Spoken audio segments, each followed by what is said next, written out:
और ये है आपकी अकाउंट्स की 11th की क्लास।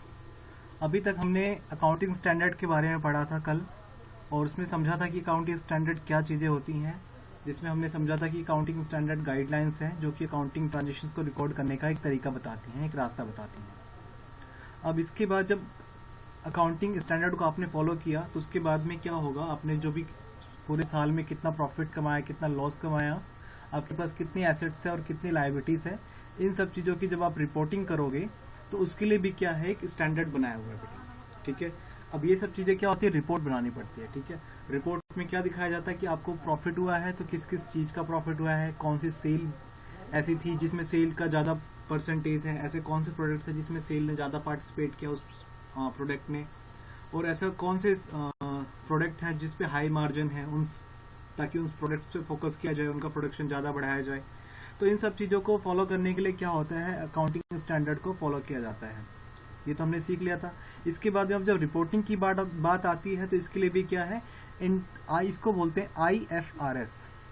ठीक है, शॉर्ट फॉर्म में बोलते हैं IFRS। इसका मतलब है इंटरनेशनल फाइनेंशियल रिपोर्टिंग स्टैंडर्ड। यानी कि आप जो रिपोर्ट बनाओगे प्रॉफिट एंड लॉस की, आप जो रिपोर्ट बनाओगे अपनी एसेट्स की, लायबिलिटीज की, वो ऐसी होनी चाहिए जो वर्ल्ड वाइड फॉलो की जाती है। मेरी बात आप समझे, आप ऐसी रिपोर्ट तैयार करो जो कि जस्ट सिर्फ इंडिया में ना फॉलो करके वर्ल्ड वाइड फॉलो की जाती हो। जहां पे भी अकाउंटिंग को यूज किया जाता है वहां पे एक जैसी ही रिपोर्टिंग का जो मेथड है वो यूज किया जाए। ठीक है, अब ऐसा क्यों किया जाता है इसके बारे में भी पढ़ेंगे हम। थोड़ा सा जो IFRS है इसकी स्टेटमेंट पढ़ लेते हैं। सबसे पहले क्या कह रहा है बेटा, ये the terms refers to the financial standard issued by international accounting standard board. इसके लिए क्या है, बोर्ड बना हुआ है IASB का। ठीक है, जिसको क्या बोलते हैं, इंटरनेशनल अकाउंटिंग स्टैंडर्ड बोर्ड। ये क्या करता है, गाइडलाइंस इशू करता है कैसे आपको रिपोर्टिंग करनी है। It is a process of improving the financial reporting internationally to help the participant in the various capital market of the world and other users। ये किसके लिए हेल्प करता है, जो भी फाइनेंशियल रिपोर्टिंग के अंदर या जो भी इंटरनेशनल लोग हैं जो पार्टिसिपेट करते हैं कैपिटल मार्केट के अंदर, उन सब के लिए बेनिफिशियल इंफॉर्मेशन प्रोवाइड करने के लिए। और जो यूजर्स हैं, यूजर्स कौन होंगे, जो इन्वेस्टमेंट करना चाहते हैं मार्केट के अंदर या जो बिजनेस के अंदर कोई बिजनेस सेटअप करना चाहते हैं, ये सब लोग क्या होते हैं, अकाउंटिंग के यूजर्स होते हैं, इन्फॉर्मेशन के यूजर होते हैं। ठीक है, तो इनकी इन्फॉर्मेशन की जो जरूरत होती है उसको फुलफिल करने के लिए क्या बनाया गया है, IFRS। ठीक है, जिससे हम क्या प्रेजेंट करते हैं, हमारे बिजनेस की रिपोर्टिंग को प्रेजेंट करते हैं। तो उसके बाद में क्या कह रहा है, IFRS बेस्ड फाइनेंशियल स्टेटमेंट किसके बेस पे बनता है बेटा, ये फाइनेंशियल स्टेटमेंट के लिए ही बनाया जाता है। IFRS का मतलब यही होता है।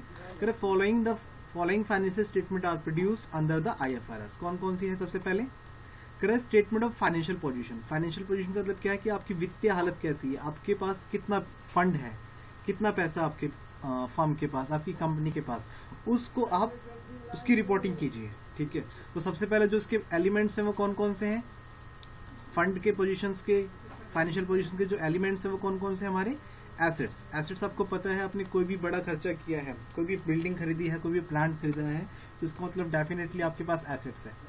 एसेट्स होने का मतलब है कि उस कंपनी की जो वर्थ है वो ज्यादा होगी। ठीक है, इसके बाद में लायबिलिटीज। अगर आपने बिल्डिंग खरीदी है तो कहीं ऐसा तो नहीं आपने वो उधार में खरीदी है। अगर उधार में खरीदे तो इसका मतलब ये होगा कि आपके पास लायबिलिटीज ज्यादा होंगी, लायबिलिटीज भी उसके बराबर होंगी। इसके बाद में इक्विटी क्या बताएगी कि आपने एक्चुअल में बिजनेस में कितना पैसा लगाया हुआ है। इक्विटी तो आपको पता ही, इक्विटी के बारे में पूरा एक चैप्टर है 12th के अंदर, वो सीखेंगे। इक्विटी हम सिंपल सी एक बात समझ लेते हैं कि वो उन लोगों को बोलते हैं जो लोग अपना कैपिटल लगाते हैं। इक्विटी एक बहुत बड़ा मार्केट होता है जिसके अंदर लोग अपना शेयर्स के माध्यम से अपना पैसा इन्वेस्ट करते हैं बिजनेस के अंदर। ठीक है, तो हम ये देखेंगे कि इसके अंदर जो बिजनेस में कितना पैसा लगा हुआ है ओनर का। लायबिलिटी का अगर ज्यादा पैसा लगा हो तो इसका मतलब ये है कि लायबिलिटी से ज्यादा पैसा लगा हुआ है, या फिर ओनर का ज्यादा पैसा लगा हुआ है। और वो पैसा कैसे यूज किया गया, एसेट्स में यूज किया गया है या फिर और किसी पर्पस के लिए यूज किया गया है। तो जो इस स्टेटमेंट बनाएगी फाइनेंशियल पोजीशंस की, इससे हमको पता चल जाएगा। इसके बाद में कहता है कॉम्प्रिहेंसिव इनकम स्टेटमेंट। अब इनकम स्टेटमेंट का क्या है, इनकम स्टेटमेंट आपको पता है कि इनकम बिजनेस की होगी तो कैसे हुई। मैंने आपको जैसे एग्जांपल दिया था कि सेल के लिए कौन से प्रोडक्ट ऐसे हैं जो ज्यादा पार्टिसिपेट करें, किन पे ज्यादा प्रॉफिट रेशो है, किस पे ज्यादा प्रॉफिट परसेंटेज कमाया जाता है। तो जैसे कि सबसे कह रहा है the element of this statement are revenue. Revenue कौन सा है? आपका प्रॉफिट हो रहा है तो उसके दो कारण हो सकते हैं, एक तो आपकी सेल अच्छी हो और दूसरा आपके एक्सपेंसेस कम हो, ये एक कारण भी हो सकता है, ठीक है। या फिर आपके एक्सपेंसेस ज़्यादा हैं लेकिन फिर भी आपकी रिवेन्यू भी ज़्यादा हो सकती है, क्यों? आप ज़्यादा एडवर्टीजमेंट पे खर्च करते हैं, उसकी वजह से आपका जो कस्टमर है वो मार्केट रेशो ज़्यादा अच्छा है।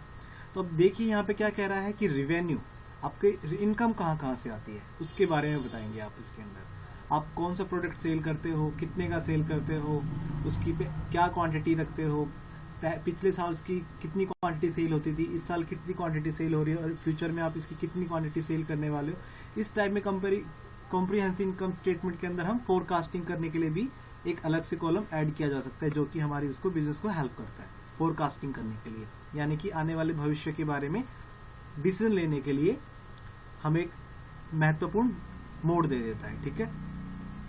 इसके बाद में एक्सपेंसेस। अब आप एक्सपेंसेस किस किस तरीके से कर रहे हैं, आपका कितना पार्ट सैलरी का जा रहा है, कितना पार्ट आपका ऑफिस का रेंट जा रहा है, कितना पार्ट आपका इलेक्ट्रिसिटी का जा रहा है, कितना आप प्रोडक्शन की एक्सपेंसेस पे खर्च कर रहे हैं, कितना आप रॉ मटेरियल परचेज करने पे खर्च कर रहे हैं, ये सब तरीके के खर्च, कितना आप गवर्नमेंट को टैक्स पे कर रहे हैं, कितना जो ऑनर है उनको इंटरेस्ट पे कर रहे हैं, कितना कैपिटल पे, कितना उनको डिविडेंड दे रहे हैं। तो इस तरह की सारी चीजें एक्सपेंसेस का पार्ट होंगी आपका।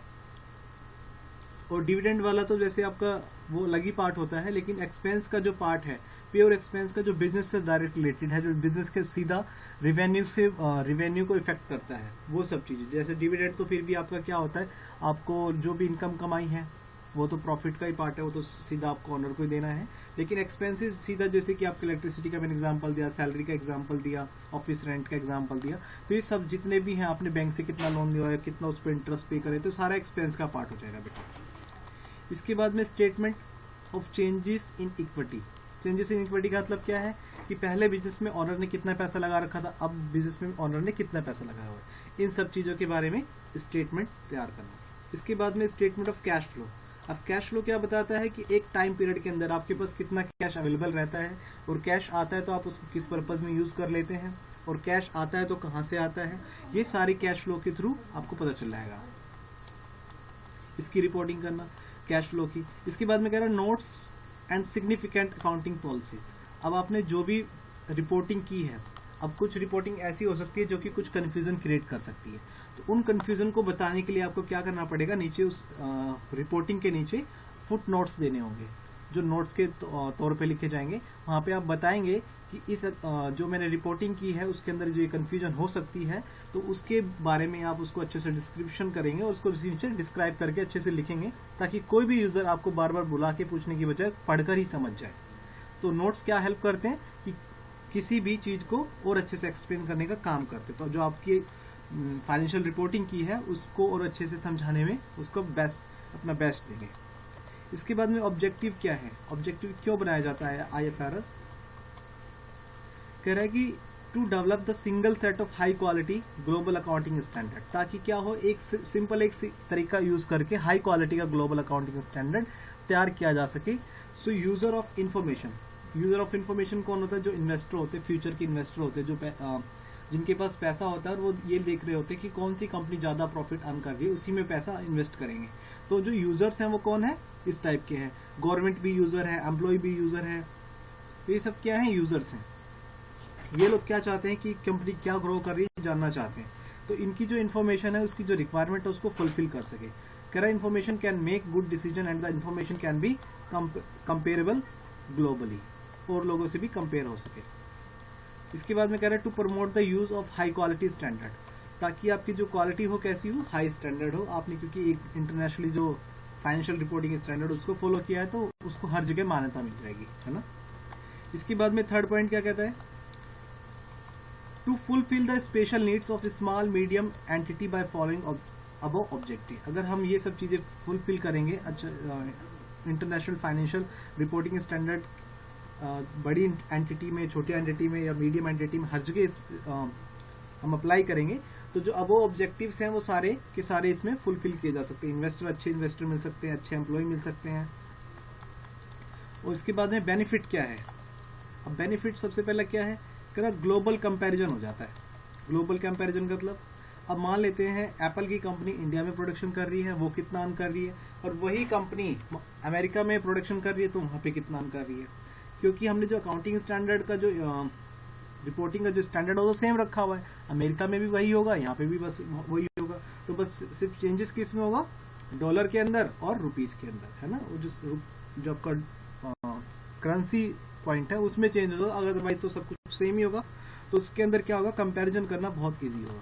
कह रहा global comparison of financial statement of any companies is possible. तो एप्पल जो इंडिया की है वो अपने आप को कहाँ से कंपेयर कर सकती है, अमेरिका पे जो उसका दूसरा ब्रांच है, या फिर अदर कंपनीज भी एक दूसरे के साथ कंपेयर कर सकती है। जैसे मान लेते हैं एप्पल है और सैमसंग आपस में एक दूसरे को कंपेयर कर सकती है, कितना हम प्रॉफिट, सैमसंग कितना प्रॉफिट कमा रहा है एप्पल के कंपैरिजन में, और एप्पल कितना प्रॉफिट कमा रहा है सैमसंग के कंपैरिजन में।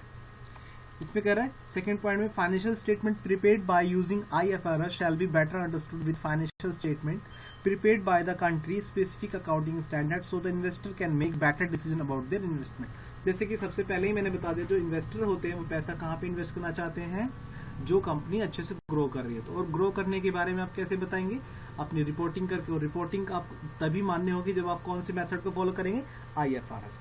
तो अगर आपने IFRS स्टैंडर्ड के अकॉर्डिंग आपने रिपोर्टिंग की है और आपका प्रॉफिट अच्छा है और आपका ग्रोथ दिख रहा है कंपनी में, तो जो इन्वेस्टर है आपकी कंपनी में पैसा जरूर इन्वेस्ट करेंगे। इसके बाद में थर्ड पॉइंट है, इंडस्ट्री कैन रेज और इन्वेस्ट देयर फंड्स।